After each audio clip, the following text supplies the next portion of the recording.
Hey guys, welcome back to the channel where I cover missing persons, unsolved cases, crime news, and more. So I wanted to wait until the response from Judge Carson came out, and it was sitting like late Friday all the way until this morning in the requested status on the county clerk's docket site, and I was pretty much stalking it all weekend. But I will show a bit of the actual hearing since I did not show that here, and I did mention that the defense was not too happy about a lot of us YouTubers, myself included. But the best news obviously was that the judge has decided to deny the defense's motion to close the pretrial hearings. The first pretrial hearing as of right now is scheduled for April 23rd. So without further ado, here is a bit of that motions hearing if you missed it, and then I will read the full response from Judge Keith Carson.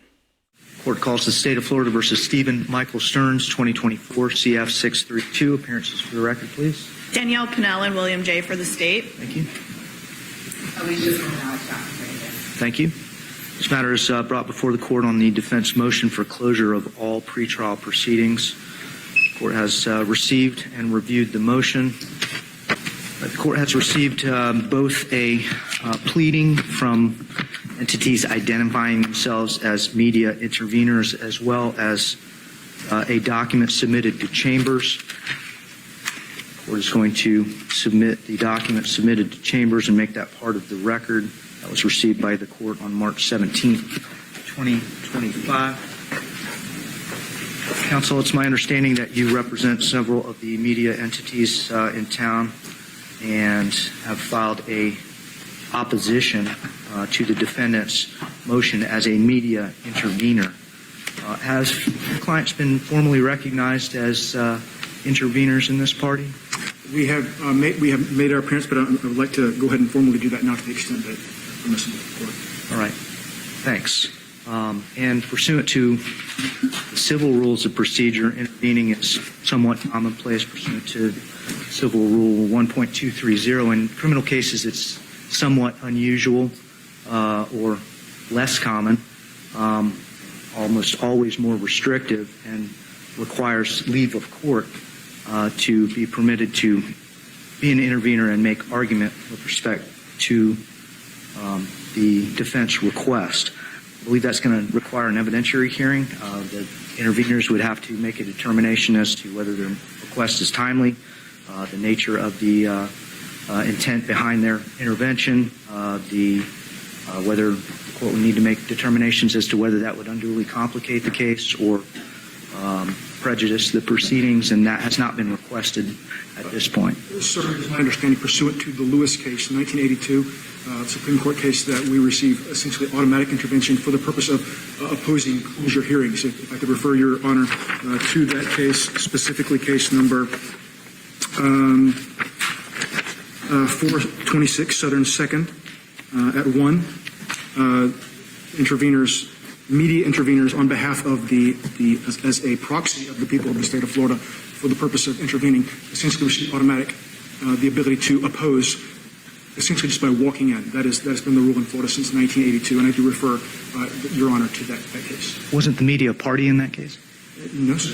They're interveners, as they typically are. Typically, the way this works is the criminal defendant will seek closure, whether over a specific record or over a particular hearing, such as a suppression hearing, and then by law, there has to be a notice to local media, at which point the media then intervenes and receives the right to, at any suppression hearing or any hearing pursuant to that, the right to argue at that suppression hearing or any hearing related to closure. And so that's been the policy of the state of Florida since 1982. All right. So it's your position that the court has no discretion whatsoever to make a determination as to whether intervention is appropriate? I have never been in a position, I've never had a court even raise that issue, so I do not know the particulars of that issue, Your Honor, because typically it just happens pursuant to Lewis. And so it is the media intervener's position that pursuant to that case and all the cases that have been pursuant to that the media has an immediate right to intervene. Was it your intention to make argument? Yes, sir. All right. Thanks. All right. Well, you're going to have to provide me a copy of that case and indicate that the court is without discretion to allow argument as a non-party in a criminal case.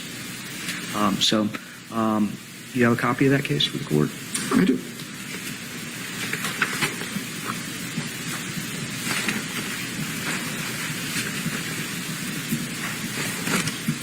Case.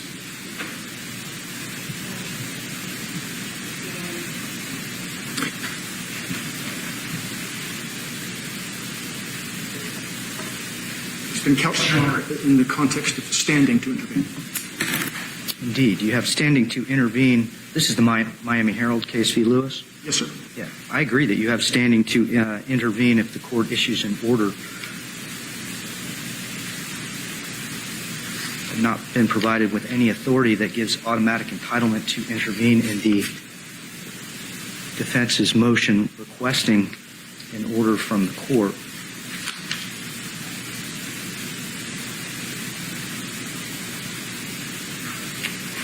I think the requirement or the rule indicates that you must have notice, and from your pleading, I'm going to make the assumption that the media had notice of today's request. Is that Yes, we were provided notice, which is why we filed the notice, the motion, the intervention, approximately 2 weeks ago, Your Honor, on the docket. understood? Miami Herald Publishing Company v. Lewis, 426 Southern 2nd 1, a 1982 Supreme Court case. In that case, the court ruled that the media had standing to challenge a ruling from the court after the ruling was made. Was there any indication that there was an automatic entitlement to intervene in the initial hearing, making that determination? I believe so. It's either in that or there was other subsequent cases in the late 80s, Barron and others, that said that there has to be notice to local media, at which point the media intervenes by filing a notice of intervention and receives the right to argue at any pursuant hearing. Right. You've referenced that precedent. Do you have case law that supports that you can provide? I do not in front of me, Your Honor. This is a matter I must confess that I have never encountered in arguing these before. Thank you. I'm going to entertain argument by the parties in the case, and then I will consider your position. Perhaps you can secure some case law that creates an automatic entitlement for the interveners to argue in the initial determination by the court as to closing court proceedings. May I have a seat? Thank you. Defense, State, do you have a position on a non-party intervention? No. Defense? I will leave the word to generally speaking, I guess we have objection, hence the motion that we're filing to ask for them to be included in terms of the intervention defense this and the notice of hearing to various media outlets so they were aware. Thank you. This case was initiated by information on April 11th, 2024, charging Mr. Stearns with 8 counts of sexual battery on a child under 12 capital offenses, 5 counts of sexual battery with a child 12 to 18 in a familial or custodial authority, 7 counts of lewd or lascivious molestation, 40 counts unlawful possession of materials depicting sexual performance by a child, 10 or more images. Counts 1 through 8 are capital offenses. Counts 9 through 13 are punishable by life offenses. Counts 14 through 20 are punishable by life offenses. Counts 20 through 60 are second-degree felony allegations punishable by up to 15 years in prison each, 15 years of supervised probation each, or a $10,000 fine each. Appears at the Miami Herald Publishing Company v. Lewis, 426 Southern 2nd 1, a 1982 Florida Supreme Court case. Here's the seminal case that discusses requests for closure.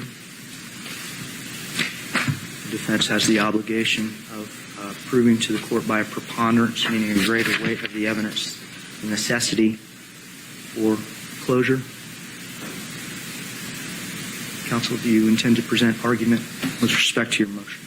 Yes, Judge. Defense has had pre-marked several defense exhibits. I've given copies to the state as well as to the media, attorney for the media. Defense Exhibit A is a USB flash drive with a PowerPoint that's been previously shown to the state. Defense Exhibit B is a list of articles and videos. Defense Composite Exhibit C is the printout of various news articles. Defense Composite Exhibit D are emails with public records requests. And then I have case law as well, which wasn't pre-marked. I can do the court now if the court would like that as well. And previously given to the state and the attorneys. Thank you. They've been pre-marked. If we can, defense can at this time move each of those pre-marked exhibits into evidence as defense's next number exhibit 1 through 4, I believe they'll be. Thanks. Say to these unopposed. We'll waive any objections. Thank you.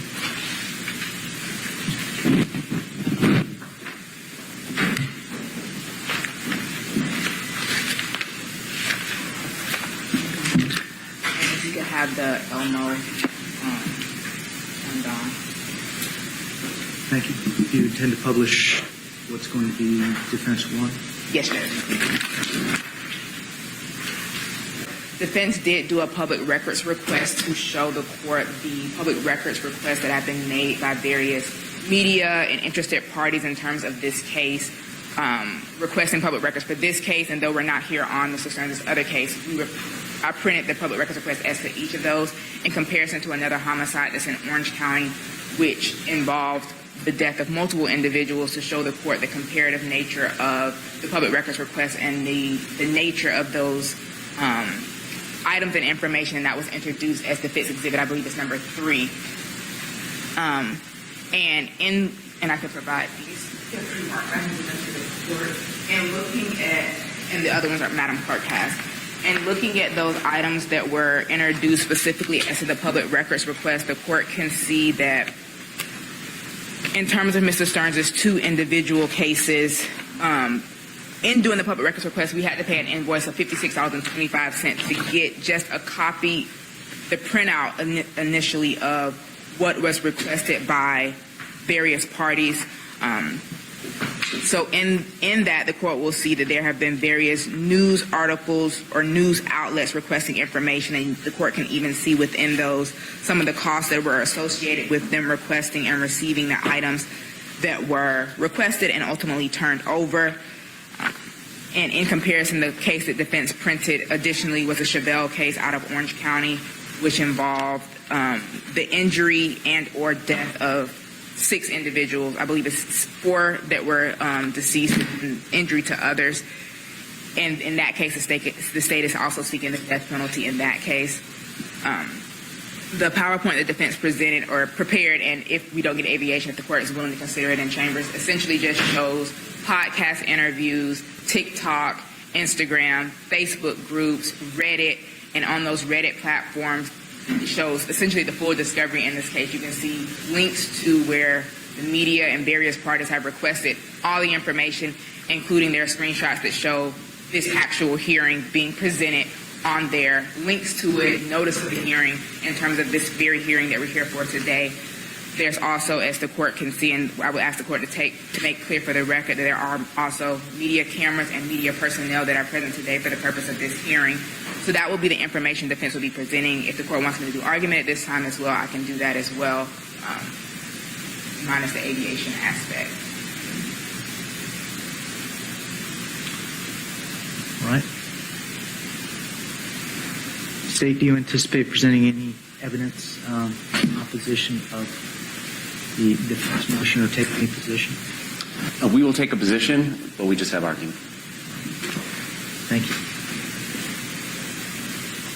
So starting first with podcast, Judge, we have podcast showing Mr. Stearns.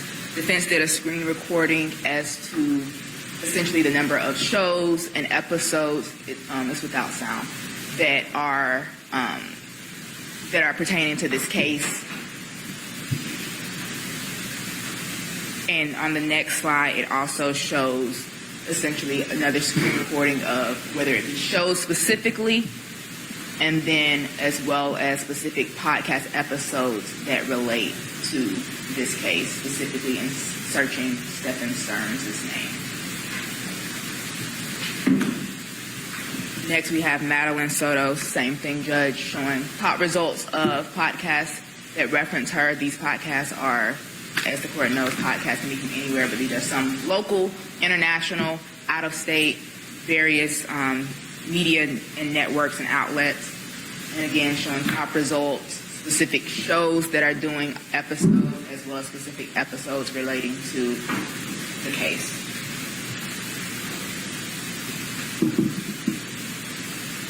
Next is YouTube. Defense did a couple screen grabs of just searching of the name in terms of what comes up, various news articles that have been turned into videos and clips of varying length, varying views. There are, including the interrogation of Mr. Stearns and the clips that relate to those. There's even, and I don't know if the YouTube will open in the courthouse or not, but True Crime Beat, I even did videos pertaining to this very hearing and defense's request to close the pretrial proceedings in the case.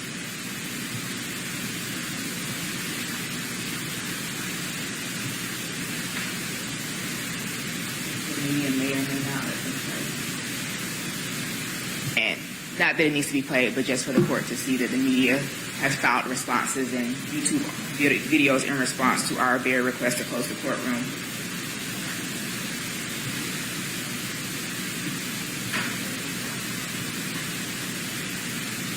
In that same podcast or YouTube platform, True Crime Beat has an entire playlist that is related to this case with, at the time of the screen grab, over, I believe it's 443 videos at the time that the screen grab was created, which the date and time are in the corner.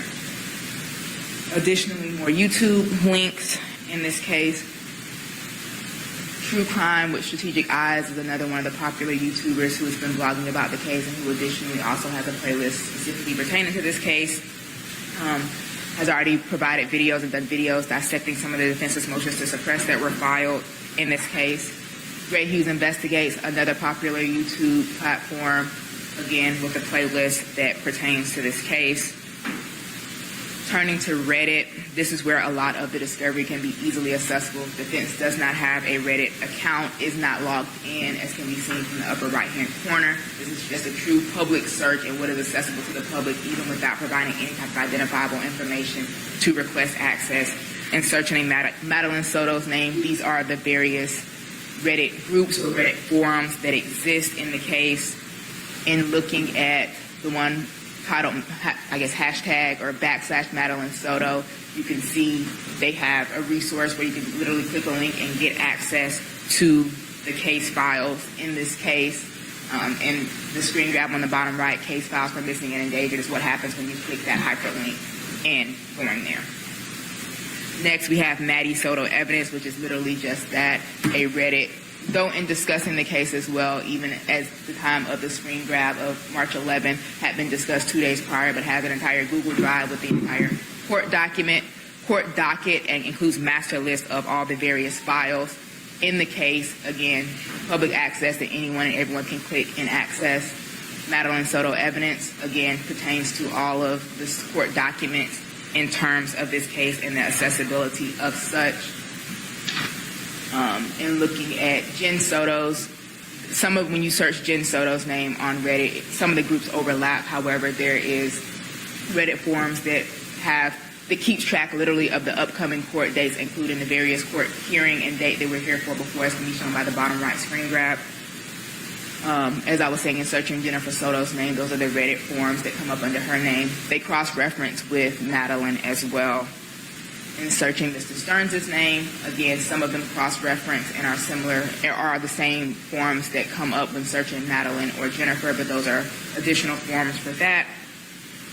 In searching X, formerly Twitter, these are just various screen grabs showing from initially back a year ago when the case happened, even up until present day, and showing various news outlets that show communications involved in the case, including, as can be seen from the right screen grab, we have Miami in Spanish as early as this year, Orange County, their own Twitter page, providing updates at the time they were doing it, Fox Orlando, again, back in 2024, even as recently as a month ago, talking again about these various hearings that we're here for. We have Puerto Rico, Orlando, New York, English, Spanish channels from 2024 as well as current day 2025. TikTok screen grabs, you can see the next to the heart are essentially the number of likes that a video has gotten. So we have various likes from mere thousands up into the tens of thousands that show from various platforms of varying sizes what they found, searching hashtags related to Madeline or Stephen Stearns. Same thing, more, we have up to 46.2K as low as 380. And then Facebook, this is hard to see, but the groups on the left are all Facebook groups that specifically relate to Madeline Soto, and the groups on the right, the three groups specifically relate to Stephen Stearns. The groups are varying sizes, various names relating to Madeline, finding her, missing, thoughts and different topics of that nature. And then finally is Google searches, if the court wished to. Essentially, when you search their names, you can go to the various Google listings and all the articles that pertain to each of them. And then in some of the news articles, I just grabbed a couple. Obviously, we have various different news articles, but Court TV is a popular news station who has an entire page literally related to Stephen Stearns and various proceedings, including, as recently as this month, articles being posted as recently as last week, linking to others. And then Paula Neal Mooney has as well.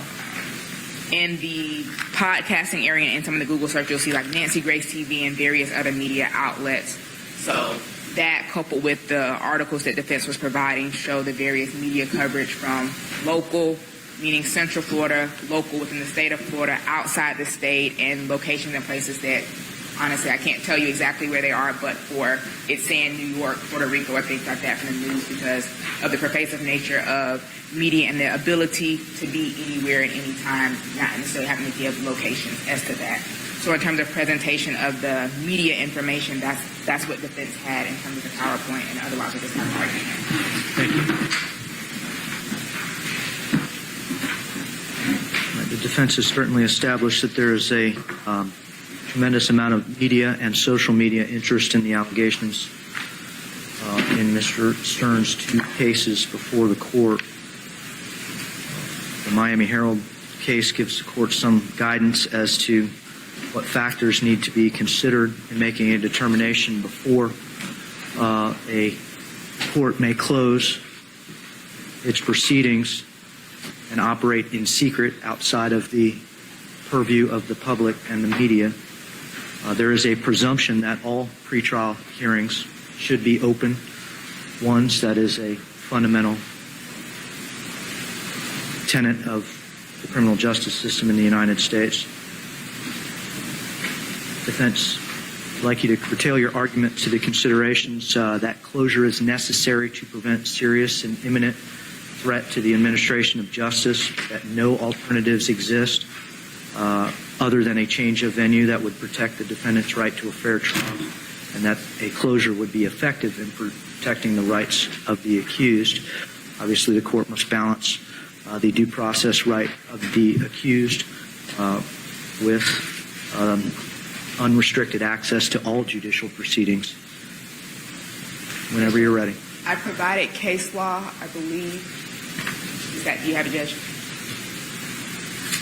I've got a lot of case law. I handed a packet that had 2 statutes and 3 cases, Rule 2.450, Rule 2.451, and then the 3 cases being Gannett Co. versus DePascal, which is a U.S. Supreme Court case, 99 Supreme Court 2898 from 1979, the Miami Herald versus Lewis case, which is a Florida Supreme Court case, 426 Southern 2nd, from 1982, and then Miami Herald Media Company versus State, which is a third DCA case here in Florida, 218 Southern 3rd 406 from 2017. So looking at those three prongs which are established by the Miami Herald case, the defense would argue that the closure is necessary in this case to prevent serious and imminent threat to the administration of justice, because looking at rules 2.450 and 2.451 gives the court the ability to control the conduct of the proceedings before the court, ensuring decorum, prevent distractions, and ensuring the fair administration of justice. So as such, this falls within the court's discretion. The media in their response talks about openness and transparency as being needed to produce a disinclination to testify falsely, when in reality it creates nothing more than an air performance, as if the courtroom is nothing more than a stage. Yes, people have a right to know about what happens in court and the analysis that comes along with that, from internet detectives and analyzers, many of whom aren't even in the state or potentially even looking at the laws that apply specifically within the state of Florida, or the case of this jurisdiction is an entirely different story. So essentially, this prong looks at why, which goes to the jury instructions ultimately that, at trial the court will be looking to. Potential jurors are exposed to facts that they aren't supposed to be exposed through the publicizing of the case. Defense isn't requesting a full closure of the courtroom. We're specifically requesting closure as to the pretrial proceedings. So the three motions to suppress the defense has filed and will be requesting hearing time on are what we're kind of looking to in terms of that closure. And so in looking at the Gannett case, which is the U.S. Supreme Court case, they talk about, and in that case they found that the court's decision to close the courtroom was a balancing act, as the court indicated. Nowhere with that case specifically actually dealt with the motion to suppress and the publicity concerning the pretrial suppression hearings in that case, similar to what defense would argue in this case, poses special risk of unfairness, because the whole entire purpose of a motion to suppress is to screen out evidence that was potentially illegally obtained or is otherwise unreliable in some manner or some fact that should not otherwise be known to the jury. And so So while the court should allow publicity in general instances during the pretrial hearings, like the motion to suppress, that can further influence the public's opinions against Mr. Stern and allow the public to, as well as the potential jury, to have inculpatory information that would otherwise be admissible in the actual trial. And so the danger of the publicity in allowing the admissibility or the publicization of that pretrial suppression hearings makes it difficult to measure what, if any, effects that would have on the actual proceedings. And the Sixth Amendment, which is codified through the 14th Amendment, talks about fairness and the openness of trial itself. Nowhere in the Constitution or common law does it specifically reference or refer to the access to pretrial hearings. So the access to trial, which defense isn't requesting trial be closed, we're specifically requesting pretrial hearings, isn't statutorily, constitutionally precluded. We're asking for pretrial. That's not a right that is guaranteed by the rules, by the courts, and that's found in the Gannett case, as well as further found in the Miami Herald Company versus State case, deals with the pretrial publicity. The second prong, Judge, that the court looks to is that no alternatives are available other than change of venue, which would protect Mr. Stearns' right to a fair trial. And looking at that factor, this is pre-trial, i.e. before trial, so the entire purpose of this would be in allowing for the closure of the courtrooms during those pre-trial proceedings. Hopefully and potentially it will prevent the need to change the venue in this case come actual trial, because of being able to limit and curtail the information that the media has access to, and that there are no other alternatives. As the court saw from the PowerPoint, from the various articles that I provided, the media is and likely will continue to dissect any and every aspect of this case, from the public records request through discovery that was provided via the state, through the public records forum, through any motion and every motion that defense files in this case. And so defense would argue there are no alternative measures that would, other than changing venue, that would preclude or allow for Mr. Stearns to have a fair trial. And finally, closure would be effective in protecting the rights of the accused without being broader than necessary to accomplish this purpose. Again, defense is requesting only the closure of pretrial proceedings, such as motions to suppress in this case, not the closure of the court for the actual trial. And so we're asking for a limited nature of the proceedings being closed or foreclosed. In the cases that defense cited, some dealt with a motion to suppress, one dealt with specifically an Arthur hearing, and one even had a motion to suppress where the hearing itself was closed. However, after a certain amount of time, the access to the transcript was allowed to be gained by the media or those interested parties. So the court was able to, in crafting their order, limit both the time and the duration, the nature, as well as allowed a remedy to allow them to have access at a later point in time. I believe that was the Miami Herald versus State case, in which they dealt with that. So defense would argue that essentially, while pretrial publicity and the fact that there is pretrial publicity in this case, a lot of these cases that form the basis of allowing for the closure of the courtroom was pre a lot of the forms of media that we have now. TikTok, Instagram, Facebook, Reddit, podcasts. A lot of those mediums didn't exist back in the 70s and the 80s when these cases were decided, allowing for the court to allow restriction and closure. The pervasive nature of the internet itself and the exposure makes it to where the pretrial publicity, both the emotional aspect of it, should allow for this court to grant defense's motion to allow for the pretrial closure of certain proceedings subject to whatever limitations the court should impose, such as if the court were to grant closure for motion to suppress, for example, and allow at a certain period of time the allowance or the dissemination of that information, or if the court were to say motion to suppress are not allowed, no access to it, they hear it at trial. So defense would argue that defense meets the three prongs by the preponderance of the evidence, which is the standard that defense had to meet the prongs by as to each of the factors, and the court should grant defense's motion to close the pretrial proceedings. Thank you, Mr. Smith. State. Judge, it's the state's position that they haven't shown anything by a preponderance of the evidence. There is massive worldwide coverage of news these days, but it's very spread out and only deep in very certain puddles. A basement in Sheffield, England may have hit the Reddit, may have hit the YouTube, may have hit all those different sources of news, but they have not shown any nexus to the potential jurors in Osceola County, Florida, and all of the data that they presented to the court. They didn't even show you how many views any of those YouTube videos got, how many upvotes or downvotes any of those Reddit posts got. They haven't shown you how many people viewed any of those news stories, much less how many people in Osceola County jury, in Osceola County, Florida, they're eligible to serve in the jury, viewed any of those things. There hasn't been a study conducted by a UCF student, for example, to go out and poll jurors and provide the court with data about the effectiveness of the media coverage in this case in conveying its message. The unfortunate truth that I have found, because as this court knows, I ask every potential jury panel, do you even follow the news? Do you get a newspaper? Do you watch the local news? And it's stunningly small how many people actually follow the news. And in a high-profile case that I just did in October up in Orlando, had a whole subreddit and all the YouTube and the sleuths and all the stuff that they presented you. We put 50 jury panels Monday morning, 50 jury on the panel Monday afternoon, Tuesday morning, Tuesday afternoon, and maybe 2, 3, or 5 in each panel of 50 had even heard of the case. And perhaps 2 got excused for cause because of their exposure to the case. I don't say that as evidence. I say that as an anecdotal link to, well, where's the link to Osceola County? The YouTube is not just exclusive to Osceola County. WESH isn't exclusive to Osceola County. Reddit certainly is not exclusive to Osceola County.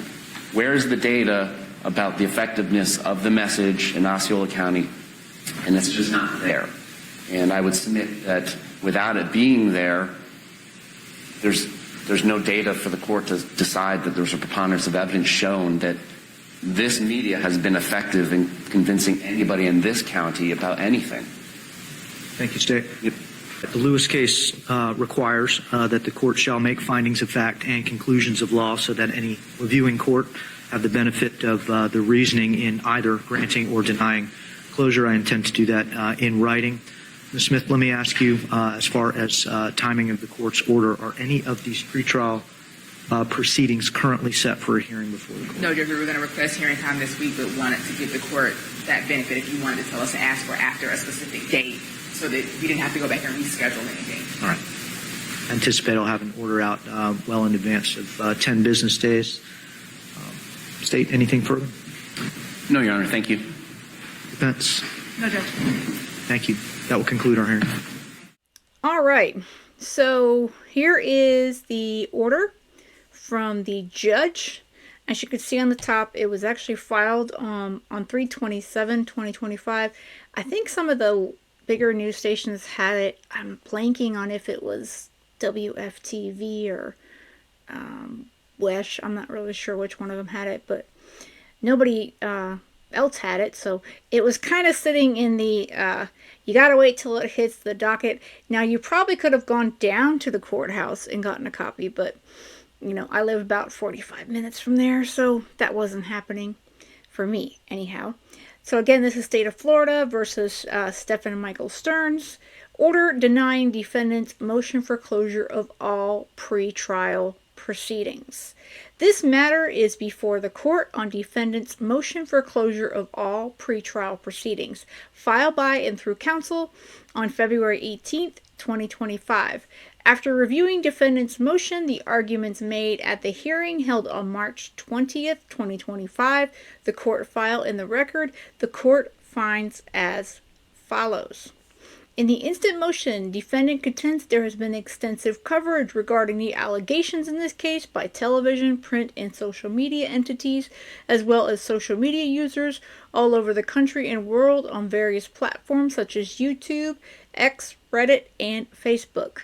Because defendant expects to pursue multiple motions once discovery is completed that may require testimony and evidence prior to trial that could later be found to be inadmissible, defendant asserts that public dissemination of this evidence during those hearings would prevent him from receiving a fair trial.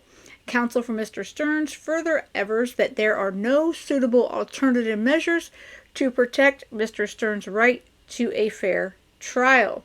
Consequently, defendant moves this court to enter an order closing all pretrial proceedings.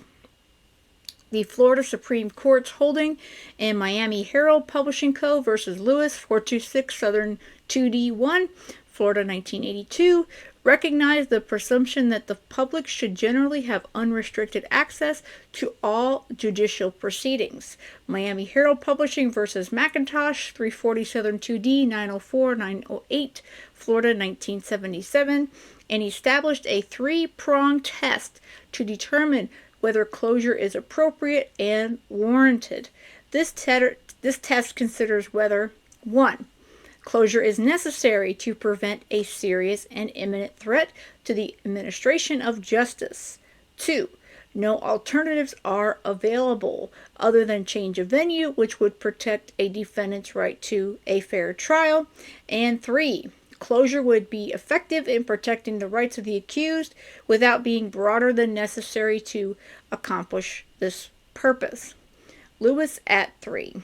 As to the first prong, the factors to be considered include the extent of prior hostile publicity, the probability that the issues involved at the pretrial hearing will further aggravate the adverse publicity, and whether traditional judicial techniques to insulate the jury from the consequences of such publicity will ameliorate the problem.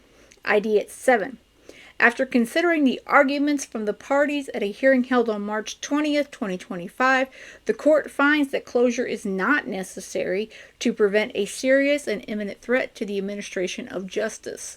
Although defendant proved that various news organizations, social media outlets, and individual social media users had posted numerous articles or comments pertaining to this case, defendant failed to establish evidence that the media coverage was fundamentally hostile or that issues involved at all future pretrial hearings will further aggravate adverse publicity. Defendant also failed to establish proof that potential veneer members in Osceola County have been exposed to detrimental facts about the case, thus tainting the jury pool from the outset. Furthermore, Other alternatives, such as multiple veneer panels, voir dire by counsel, preemptory challenges, cause challenges, individual questioning of jurors regarding media exposure, sequestration, and abomination of the jury are available in this case to ameliorate pretrial publicity concerns. The court is confident that these alternatives will be employed to ensure that defendant receives fair and due process. Finally, the court finds that an order granting defendant's motion to close all pretrial hearings would be overly broad. Defendant has not established that every future pretrial motion and hearing filed and yet to be filed will contain evidence that the public should not have access to. As a result, it would be unnecessarily broad to veil at all future pretrial hearings from media coverage or public scrutiny.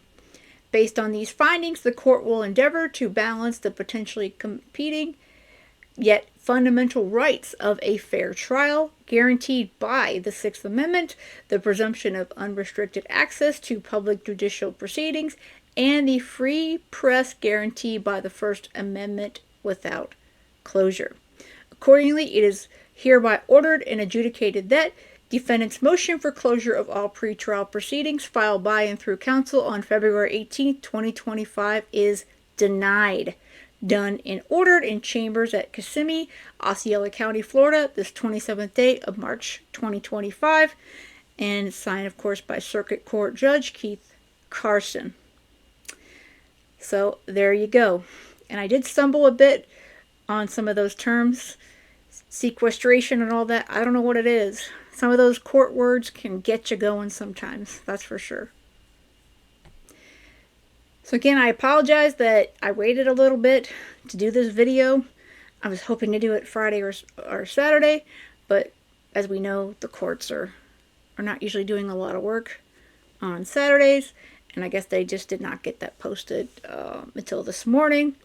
But I just wanted to bring you guys the full coverage on that. And of course, I'm going to be right here covering every single bit from the pre-trial hitting on April 23rd all the way through his trial starting on May 5th. And like I said before, I've got plans to be there for at least a couple days in Kissimmee, and I will be covering this case very, very closely.